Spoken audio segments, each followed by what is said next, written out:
Assalamualaikum warahmatullahi wabarakatuh. Perkenalkan, nama saya Ria Pertiwi, SPDI, Guru Pendidikan Agama Islam di SDN 12 Kampung Lapai, Kecamatan Nanggalo, Kota Padang. Sekaligus, saya sebagai mahasiswi PPG dalam jabatan tahun 2022 pada LPTK Universitas Islam Negeri Imam Bonjol Padang. Pada kesempatan hari ini, saya akan melaksanakan ujian kinerja praktek pembelajaran di SDN 12 Kampung Lapai.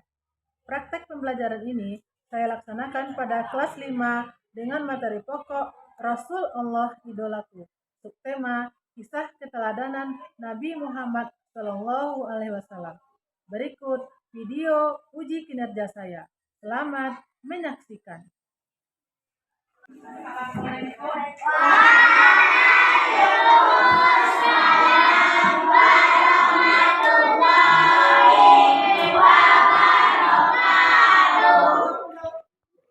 Bagaimana kabarnya hari ini? Alhamdulillah, luar biasa, tetap semangat, Allahu Akbar, yes! Sebelum kita mulai, silakan rapikan dulu pakaiannya. Pakaiannya kalau masih ada yang rapikan dulu. Nah, siapkan uang. Siap, gerak, alas, gerak, tegak, gerak, berdoa.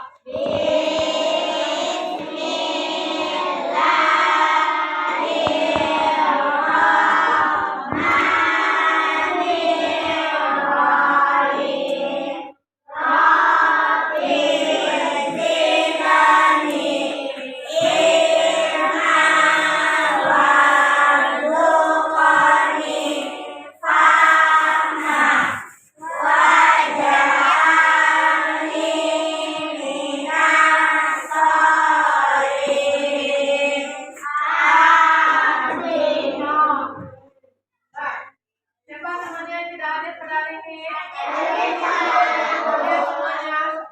Alhamdulillah.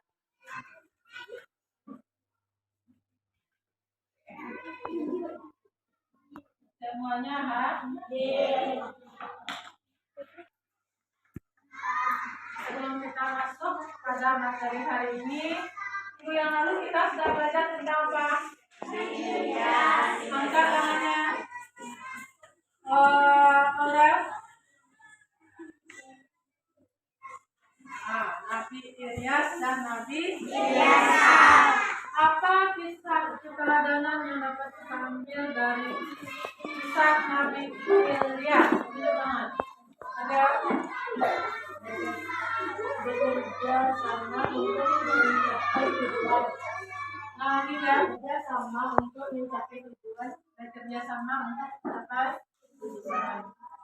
Nah, waktu itu Nabi Ilyas dan Nabi Ilyasa mereka bersembunyi di sebuah gua disebutkan bernama silakan Pak.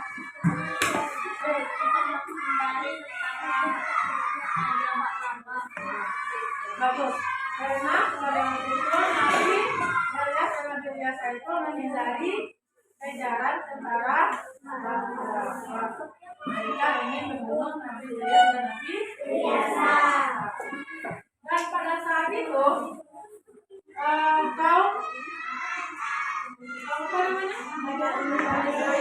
mereka masih menyembah berhala. Apa namanya? Bagian mereka masih menyembah berhala. Materi tentang Nabi satu masih selalu diingat, jangan sampai lupa. Materi selanjutnya yaitu kisah keteladanan Nabi Muhammad SAW. Akan dipahami dipahami. Nah, video yang akan ibu tayangkan. Ya. Hari Senin, tanggal 12 Rabiul Awal bertepatan dengan tahun gajah atau 20 April 571 Masehi. Disebut tahun gajah karena pada tahun tersebut telah terjadi penyerangan Ka'bah oleh pasukan bergajah yang dipimpin oleh Raja Abroha. Nabi Muhammad SAW lahir dalam keadaan yatim. Ayahnya yang bernama Abdullah telah wafat pada saat beliau kurang lebih masih berusia 2 bulan dalam kandungan. Pada saat wafat, ayahnya tidak meninggalkan banyak harta, hanya meninggalkan beberapa ekor unta saja. Ibu Nabi Muhammad SAW bernama Aminah binti Wahab dari kalangan suku Quraisy yang terpandang mulia di masa itu. Muhammad SAW diasuh oleh Halimah. Saat diasuh oleh Halimah, terjadi peristiwa pembelahan dada oleh malaikat Jibril untuk membersihkan hatinya.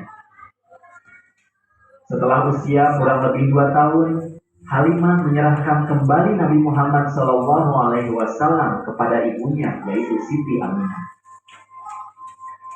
Pada saat usia Nabi Muhammad SAW 6 tahun, beliau ditinggal wafat oleh ibunya pada saat perjalanan pulang dari berziarah ke makam ayahnya. Kemudian, beliau pun diasuh oleh kakeknya, yaitu Abdul Muthalib. Akan tetapi, pengasuhannya pun tidak berlangsung lama. Saat beliau berusia kurang lebih 8 tahun, kakeknya meninggal dunia. Dan beliau pun diasuh oleh pamannya, yaitu Abu Thalib. Pada masa kanak-kanak, Nabi Muhammad SAW selalu diajak pamannya, Abu Thalib, untuk menggembala kambing. Beliau senang dengan pekerjaannya dan sayang pada hewan. Karena itu, pamannya sering menyebutnya si cerdas yang lincah dan baik. Pada usia muda, Nabi Muhammad SAW terkenal tabah, sabar, bertanggung jawab, pekerja keras, dan sangat jujur, sehingga ia diberi julukan Al-Amin, yang artinya terpercaya. Pekerjaan yang digelutinya saat itu adalah berdagang ke negeri Syam. Beliau membawa berbagai jenis dagangan milik saudagar kaya bernama Khadijah. Karena kejujuran beliau, Khadijah pun jatuh cinta kepadanya, dan Khadijah akhirnya menjadi istri Nabi Muhammad SAW. Nabi Muhammad SAW mempunyai kebiasaan berkhalwat, yaitu mengasingkan diri dari keramaian manusia, merenung, mendekatkan diri kepada Allah Subhanahu wa Ta'ala. Tempat yang digunakannya adalah di Gua Hiro, kurang lebih 5 km dari arah timur kota Makkah. Dan beliau melakukan ini pada setiap bulan Ramadan tiba. Pada hari ke-17 bulan Ramadan, ketika usia beliau genap berusia 40 tahun, beliau mengalami peristiwa yang sangat menakjubkan. Pada saat beliau sedang tidur, datanglah malaikat Jibril menghampirinya seraya berkata, "Iqra," atau bacalah. "Aku tidak dapat membaca," jawab Nabi Muhammad SAW. Malaikat Jibril lalu memeluknya hingga beliau merasa bahwa kematian sedang menghampirinya. Malaikat pun lalu melepaskan pelukannya lalu berkata lagi, "Iqra," bacalah. "Aku tidak dapat membaca," jawab Nabi Muhammad SAW. Lalu malaikat Jibril kembali memeluk Nabi Muhammad SAW lagi hingga beliau merasa kematiannya akan tiba. Kemudian malaikat Jibril pun melepaskannya lagi sambil berkata, "Bismillahirrahmanirrahim. Iqra bismi rabbikal ladzi khalaq. Khalaqal insana min 'alaq. Iqra wa rabbukal akram. Alladzi 'allama bil qalam. 'Allamal insana ma lam ya'lam." Bacalah dengan menyebut nama Tuhanmu yang menciptakan. Dia telah menciptakan manusia dari segumpal darah. Bacalah, dan Tuhanmu lah yang maha pemurah, yang mengajar manusia dengan perantaraan kalam. Dia mengajar kepada manusia apa yang tidak diketahuinya. Quran Surat Al-Alaq ayat 1-5. Nabi Muhammad Shallallahu Alaihi Wasallam lalu mengucapkan kata-kata yang dituntunkan malaikat Jibril itu. Hafal, seolah-olah tertulis dalam hatinya. Itulah wahyu pertama yang turun kepada Nabi Muhammad Shallallahu Alaihi Wasallam. Nabi Muhammad Shallallahu Alaihi Wasallam adalah Rasul terakhir dari 25 Nabi dan Rasul yang wajib diketahui. Karena Nabi Muhammad Shallallahu Alaihi Wasallam sebagai penutup para nabi, maka beliau sering disebut dengan Khatamul Anbiya, yang artinya penutup atau penghabisan para nabi dan rasul.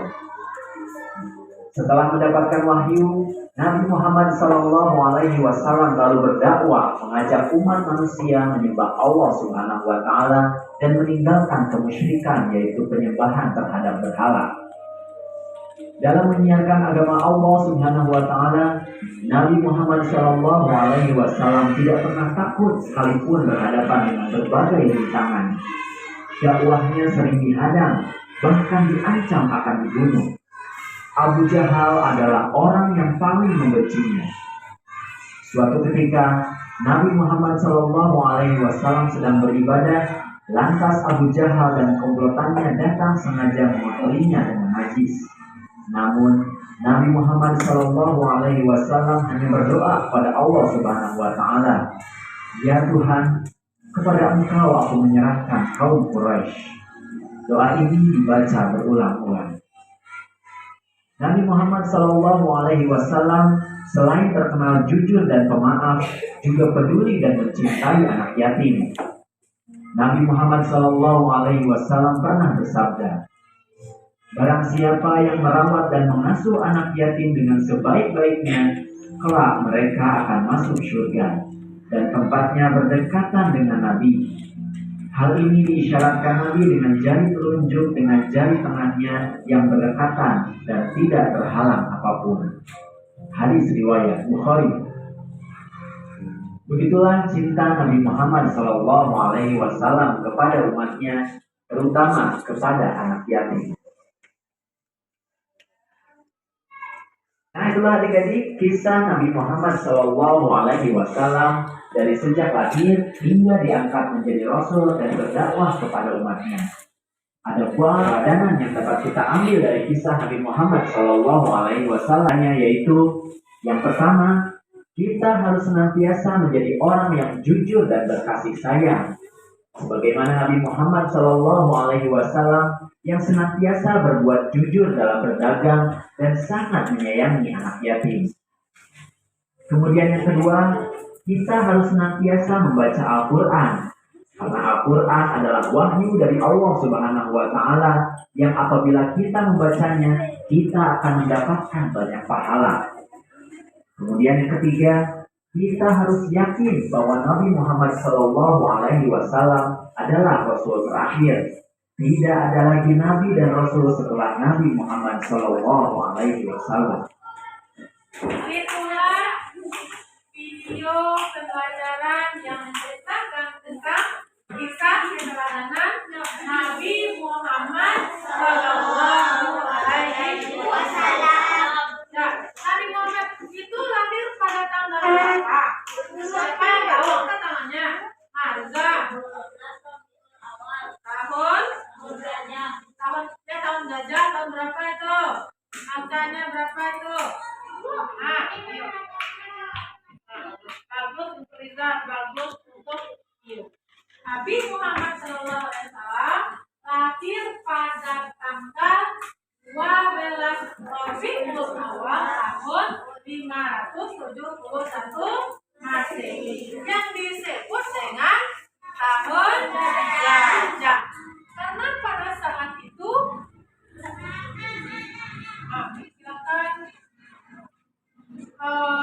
silakan diserang. Siapa yang memimpin? Karena pada saat itu ada penyerangan oleh Raja Abraham. Tujuannya mereka ingin menyebutkan, nah makanya pada tahun itu disebut dengan tahun gajah. Jadi Nabi Muhammad itu lahir bertepatan dengan tahun gajah. Nah, setelah Nabi Muhammad khawatir siapa yang menyusuinya? Bagus ya. Semuanya adalah Ali. Ali Matusakya. Ali Matusakya adalah ibu yang menyusui Nabi Muhammad. Ketika dia waktu kecil itu, ya ketika dia waktu kecil terjadilah datanglah. Tunggu dulu. Siapa nama ibunya? Siti Ani. Jadi ketika umur berapa dikembalikan oleh Nabi Muhammad dagingnya agar 2 tahun. Ketika dia umur 2 tahun, kita kembali Nabi Muhammad ini kepada ibunya yang bernama Siti Aminah. Nah, ketika umur berapa Nabi Muhammad ditinggal selama-lamanya oleh ibunya? Saskia, ketika Nabi Muhammad berumur 6 tahun. Bagus. Nah, ketika umur 6 tahun meninggallah ibunya Nabi Muhammad SAW. Ya. Kemudian setelah ibunya meninggal, dengan siapa dia tinggal lagi?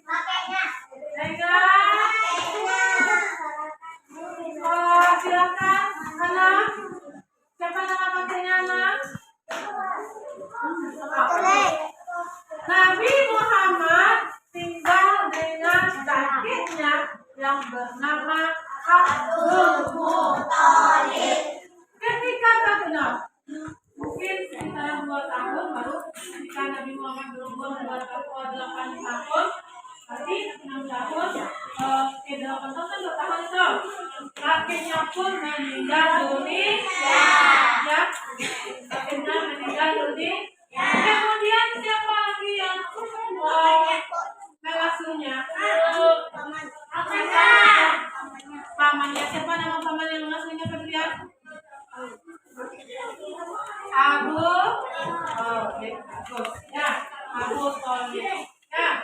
Kemudian Nabi Muhammad itu ketika dia diraja oleh pamannya untuk apa? Berdagang sangat dalam ayat itu, sehingga dia diberi gelar apalagi ya, gelar Nabi Muhammad pernah kejujurannya.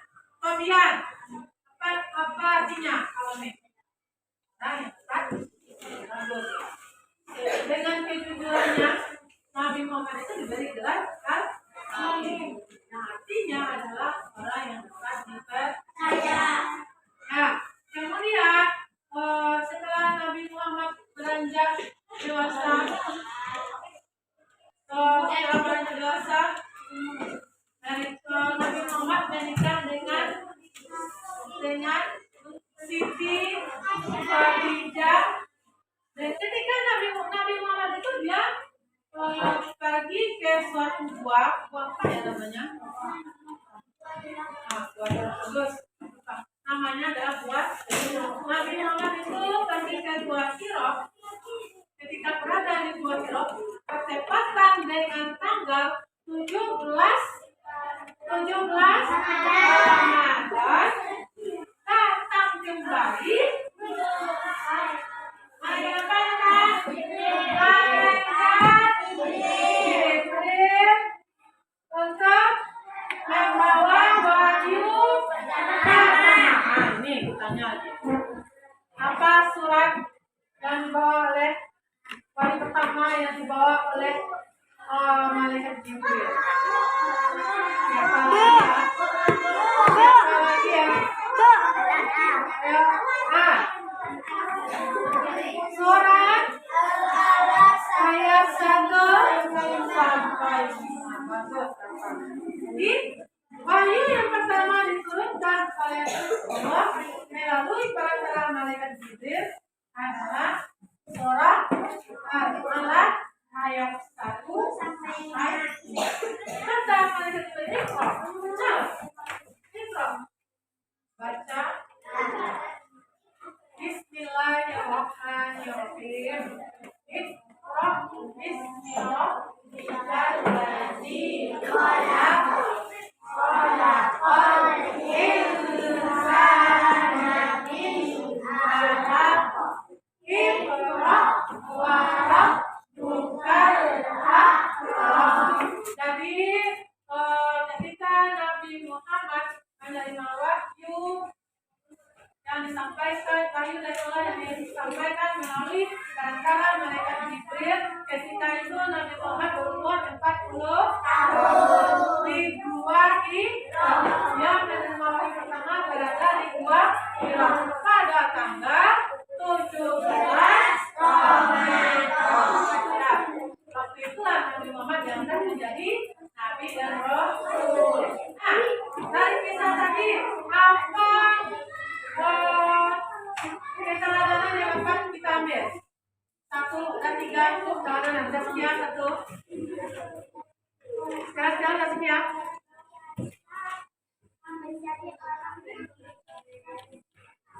Nah, 1, senantiasa menjadi orang yang jujur dan berkasih sayang. Kedua, senantiasa membaca Al-Quran. Bagus, Alif. Yang ketiga, Tiara.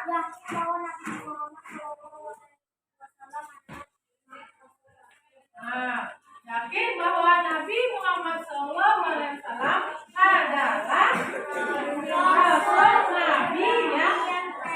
Nabi yang terakhir. Fatimul Anbiya. Tanya, kita diskusi dan bertanya. Kita akan diskusikan. Kalau tidak, kita silakan jawab 2 pertanyaan yang akan diberikan. Audio Jungle.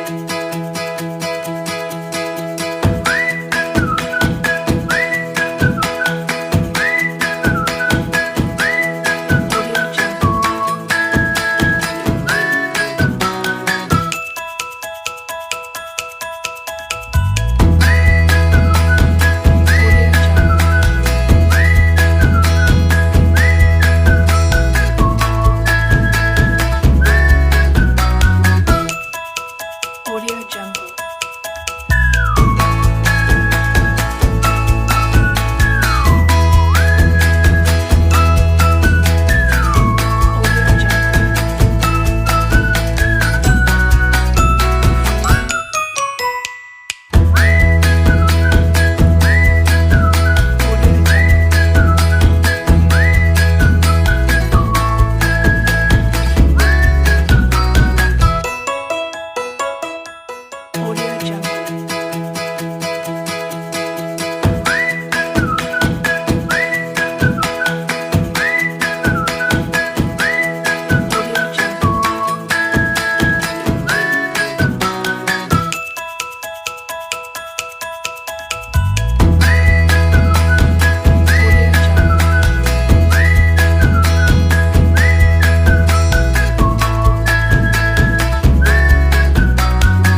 Audio Jungle.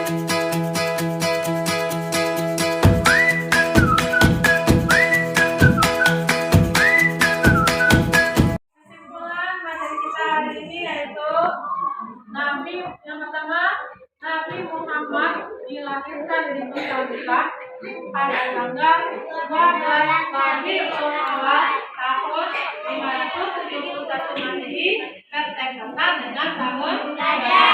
Nama ayahnya adalah Abdullah. Nama ibunya Siti Aminah. Nama ibu yang menyusuinya adalah Halimatus Sa'diyah. Nama kakeknya adalah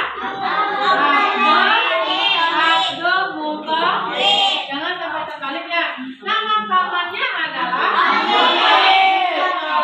Jangan terbalik setelah nama kakek dengan nama paman. Kakeknya bernama Abdul Muthalib. Pamannya bernama Abdul Muthalib. Kemudian Nabi Muhammad menerima wahyu di Gua Hira bertepatan pada tanggal 17 Ramadan, dan Nabi Muhammad pada waktu itu berusia 40 tahun. Wahyu yang pertama diturunkan adalah surah Al-Alaq ayat 1 sampai 5. Ya, kemudian dari kisah ini kita dapat diambil keteladanan yang pertama yaitu bahwasanya yang pertama jangan biasa membaca, yang kedua menjadi orang yang jujur dan kasih sayang, yang ketiga